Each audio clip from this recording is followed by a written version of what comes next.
வணக்கம் நண்பர்களே. சிவராஜ யோகத்தை அனுபவிக்கக்கூடிய பாக்கியம் யாருக்கு உண்டு? நீங்க குருவும் சூரியனும் இணைந்திருப்பது நிறைய இடங்கள் நம்ம பார்ப்போம். ஜாதகத்தில் சூரியனும் குருவும் இணைஞ்சே இருப்பாங்க. அப்போ இது சிவராஜ யோகம், மிகப்பெரிய ஜாமராஜ்யத்தை ஆளக்கூடிய யோகத்தை கொடுத்து விடுமா அப்படின்னா கண்டிப்பாக இருக்குது. ஆனால் சில பேருக்கு இல்லை. அது என்ன சார் இருக்கு இல்லை?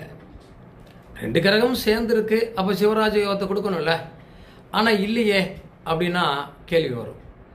இந்த ரெண்டு கிரகமும் பலம் பெற்றிருந்தாலும் இந்த சூரியனுக்கு அருகில், அதாவது குருவுக்கு அருகில் போய் 10 டிகிரிக்கு உள்ளே போயிடுச்சுன்னா இந்த குரு அஸ்தமம் ஆயிடும். அப்போ இந்த யோகங்கள் கிடைக்காம போகக்கூடிய வாய்ப்புகள் உண்டு.